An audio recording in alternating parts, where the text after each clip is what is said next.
Episódio 2 de Kamen Rider Black Sun, mais um Tokudok no ar. Não esquece que eu estou fazendo um episódio por vez, revisado aqui a pedido de vocês. Peguei várias coisinhas legais para comentar, inclusive uns easter eggs aí, já comento. Mas se você já viu os outros episódios, não comente nada, porque eu tô vendo e fazendo review. Vendo e fazendo review a pedido de vocês. Então assim, não comentem, não deem spoiler aí embaixo, por favor. Porque tem muita gente que talvez não esteja conseguindo ver a série também na mesma velocidade que você, ou até que eu. Tá? Então, cada episódio, cada review é para um episódio. Segura os comentários aí, nada de spoiler, e vamos pro review do episódio 2, porque eu vi bastante coisinha legal. Aí tem umas coisinhas muito legais de ver. Aquela cena do porto, né? Aquilo não remete demais à série de 1987. Tinha várias cenas de luta no porto em Kamen Rider Black, a série original. Achei bem legal colocar esse pequeno easter egg. Talvez coincidência, talvez porque foi uma cena legal, mas eu lembrei do porto ali da série original, assim como, por exemplo, naquela cena da corrida do cara ali no beco, tem aquele Half Moon, até tinha comentado já no review do trailer, porque tinha aparecido. Pequenos easter eggs, talvez, ou só coincidência, ou eu que tô vendo coisa. Você acha que eu tô vendo coisa? Depois você deixa nos comentários aí se eu tô viajando demais. Se você viu algo além, você também larga nos comentários aí, porque eu quero saber o que eu perdi, tá? Ajuda aí. E sutilmente a gente tá vendo o lance do um monstro por episódio, aquele monstro do episódio, né? Episódio da vez com cada monstro. Porque teve no primeiro episódio a aranha, vários outros, ok, mas o que ele lutou foi a aranha. Nesse episódio aqui foi a Anêmona. E dessa vez o Black nem se transformou, foi o Shadow Moon que se transformou e no outro não. Então tá sendo um de cada vez aqui, uma apresentação de cada, com um monstro de cada episódio. Tá aí uma outra relação até com a série original, né? Aquela série original tinha um episódio, um monstro por episódio, talvez até mais, a gente via mais até, mas todos os fillers, né? A série do Kamen Rider Black dá pra diminuir bastante, com menos da metade, se for ver bem os episódios que realmente tem a ver com a trama, né? E tá aqui legal, eu achei legal essa relação. E a mutante Anêmona aqui foi interpretada pela atriz Miwako Kakehi. Eu gostei bastante da atuação dela, bem malévola, né? Bem com cara de que vou acabar com todo mundo mesmo. E a maneira que ela foi apresentada até aquela transformação, lembrando bastante o mutante Anêmona do episódio 20 do Kamen Rider Black, né? Até um pouco da atuação do mutante no episódio teve um pouco a ver com isso aqui, porque lá também ela solta o pólen dela, solta aquele fluido dela, enfim, que naquela cena não consegue fazer o Isamu se transformar, o Kotaro se transformar, né, por que não?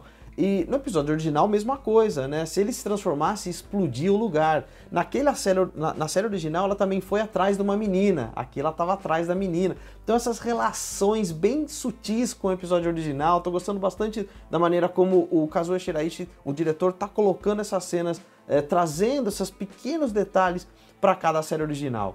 Aliás, a morte dela com o Shadow Moon ali, dividindo ela no meio também.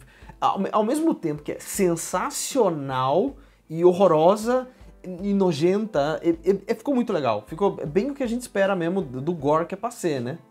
Aliás, nojento é a palavra para esse episódio.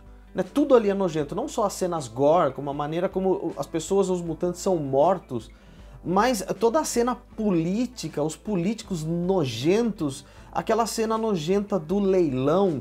É tudo muito... O Pardalzinho saltando o olho. Eu fiquei com dó do Pardal, sinceramente. Fazendo toda essa relação da como as pessoas são nojentas por dentro quando querem, apesar de mostrar um sorriso ali na frente do povo, né? E toda a relação também fazendo uma piada até, tipo, uma relação nojenta, de como o Isamu come, né? Toda vez que ele come, faz aquele barulho. Nojento também, né? Devido às proporções. Tá, falando sério, aquele fluido misturado com carne humana, o quanto asqueroso aquele primeiro-ministro é, mostrando que não tem como, ele fica colocando os cartazes, ele aparece na câmera, ele dá um... Foi lá, apareceu na reportagem com a menina, mas no fundo, ele tá colocando humanos presos em jaulas para depois transformar a carne humana em fluido para mutante.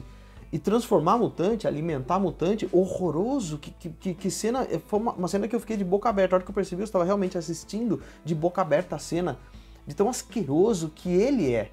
No fim das contas é ele o asqueroso, né? E não a situação só. Né? É muito, muito pesado aquilo. Cara, é horrível, né? E aí tem até uma pequena relação, eu não sei se é uma crítica do diretor, mas... Teve essa relação da comida para mutantes, e aí coloca sempre o Isamu comendo carne também de animais, né? Comendo ovo. Será que ele tá fazendo uma crítica aí também sobre, olha só, vocês estão falando que é ruim comer carne humana, mas estamos comendo carne de animais aqui.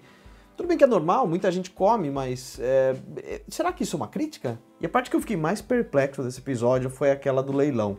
Que, aliás, tinha uns easter eggs. Você reparou? Dá uma ligada naquele cardápio, muito entre aspas, né? Que o pessoal tá olhando ali. São os monstros da série original. Você se ligou? Essas fotos são de 1987. Muito legal esse easter egg, né? Ele usou as imagens da época, muito bom. Mas aí tá, voltando pro leilão, além de ser muito absurdo pensar que caidins estão sendo vendidos, é mostrar também o quanto o governo ali é podre, né? Eles criam os caidins para vender como animais. Uma cena bastante parecida com o que era na época da escravidão, até que eles vendiam as pessoas para ser escravo, né? E o dinheiro revertido vai para a mão de algum político, né? Todos os mutantes criados têm que consumir o tal do Revan, fazendo cada vez mais dinheiro e vão vendendo para os próprios mutantes. Enquanto isso está o Dunker ali falando sobre suborno, né? Um grande problema do governo é o suborno. Caramba, grande hipocrisia, né? Enfim, o suborno nada mais é do que você dar um dinheiro ou algo em troca de um favor. Então isso que é o suborno, mas tremenda hipocrisia, cara, tipo, é isso que é o problema do governo? A gente tá vendo que não é, né? Péssimo, né? Por outro lado, falando de coisas boas, quanto a menina, né, que foi salva ali, se dedicou a ajudar o Isamu, né? O Kotaro, fazendo comida pra ele, cuidando dos ferimentos. E aqui um negócio que eu achei bastante interessante, a maneira como foi colocado, agora explicado que é carne humana que está envolvido com o Revan ali, o porquê que ele não come aquilo. Ele sabe o que tem naquele pacotinho, o que é aquele alimento. É por isso que ele não quer, né? É por isso que eu falei da relação. Será que o diretor está fazendo a relação com comer carne e ovo, né? Então, eu achei legal essa explicação, eu não tinha entendido por que ele não queria. Agora eu saquei, entendo ele. E eu me perguntei também, por que a menina não fugiu, né? Sabendo que ela viu quem ele é, ela podia ter levantado e ido embora. Mas não, ela gosta de caidinho, ela foi lá, colaborou com ele, ela já falou, você me salvou, te salvo também. E no fim, vai estar criando-se uma relação, está sendo criada uma relação entre os dois, né? Tá aí a maneira como a menina que quer salvar caidins, que quer conviver bem com caidins, vê um caidin salvando ela, para logo que também quer acabar com o caidin, então tudo uma relação muito tumultuada ainda, né? E lá no final, quando ela fala que ela quer aprender a lutar, meio que fica uma relação bastante interessante, porque ela já luta. Ela luta com palavras, ela luta com discurso, né, a favor da boa relação entre humanos e mutantes. E aí no fim ela tá vendo que aquilo pode não ser o suficiente. Então ela fala, eu quero lutar, mas isso é fisicamente. Ficou interessante essa relação, né? E lembra no primeiro episódio, quando ela começou o discurso falando, eu tenho duas mães, minhas duas mães, e eu vi muita gente criticando essa fala dela. Como assim? Não precisava falar que ela tinha duas mães. E aí foi explicado nesse episódio que ela tem uma mãe de sangue, que fugiu para ajudar ela, e uma mãe adotiva, que cuidou dela, né? Então, assim, muita gente já começou a criticar essa atitude. Por que colocar que é duas mães que tem uma filha? Quando as duas mães são duas mães completamente, nas situações completamente diferentes, né? Uma mãe que ela considera e outra é a real, de onde saiu da barriga daquela mãe. Então, o quanto essas pessoas que já estão criticando uma pequena fala estão entendendo o que está acontecendo nessa série. Tipo, essa série está falando de preconceito, está falando de quanto a gente julga erradamente e no fim, já começar no julgamento por quem está assistindo. Gente, vocês estão vendo só as fantasias de monstro mesmo? Vocês não estão entendendo o que está sendo dito nessa série? Calma lá, vamos parar de julgar, vamos entender. E nesse início do episódio, muitas cenas que já estavam no trailer, né? Finalmente, a cena dos personagens vivendo nos anos 70, né? A gente vê que o Nobuiko é um cara bastante pacífico, exatamente o contrário do que a gente vê na série original, né? Finalmente a gente conhece a tal da Yukari, aqui interpretada pela atriz Yu Imo. E vocês lembram que eu falei dela no review passado, que ela tá no episódio 2 da série original? E até a roupa dela ali é bastante parecida, né? Com esse tom de vermelho, de rosa. Talvez mais um pequeno easter egg aí apresentado pra gente, né? E ali dá a impressão que ambos meio que dão uma interessadinha nela, né? Ele até fica de olho quando o Nobuiko tá conversando, o Nobuiko, na hora que encontra com ela, faz uma careta mais ou menos, dá a impressão que o coraçãozinho bateu mais forte aí que conheceu a moça. E eles lembram dela até hoje, porque o Nobuiko fala dela no episódio passado, o que ela ia pensar sobre isso? E aí no fim ela fala, vamos sequestrar o neto do primeiro-ministro. E a gente vê o quanto o Nobuiko tá abalado e tá se envolvendo com ela. O coraçãozinho dele tá apertado ali, ele tá realmente envolvido, que ele fala, não, se você for eu vou junto. Quer dizer, o menino que estava sendo colocado como extremamente pacífico, não quer briga, não quer nada, falou, não, se for fazer eu vou contigo. Bom, e o episódio começa com aquela cena da crueldade entre os dois grupos, né? Ambas as cenas já tinham aparecido rapidamente no trailer, mas fala-se da covardia aí, né? Quer dizer, os Kaijin massacram um humano ali, matam cruelmente, e os humanos, por outro lado, pegam o Kaijin e ateiam fogo. Quer dizer, ninguém é bonzinho ali. Por mais que os dois também não tenham sido muito bem, porque pelo jeito mataram pessoas mutantes, mas não justifica, então quer dizer, ninguém ali é bom com ninguém, não dá pra defender lado nenhum. Diferente do que eu tinha falado no review anterior, que parecia que os humanos eram mais monstros que os próprios monstros, aqui tá mostrando que tá todo mundo equiparado, viu? E aquela cena que eles já começam lá nos anos 70? Você reparou o nome do auditório? O auditório se chama Daimon Memorial Auditorium, que é o auditório em memória a Daimon. Você se ligou quem é Daimon? Na série de 1987, na série original, Daimon é o cara que criou a Road Sector.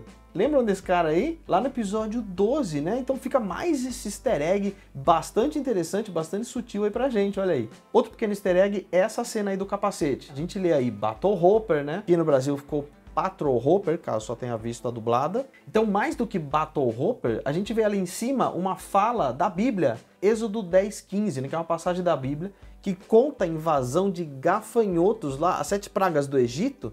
Então é isso, conta a passagem dos gafanhotos atacando o Egito.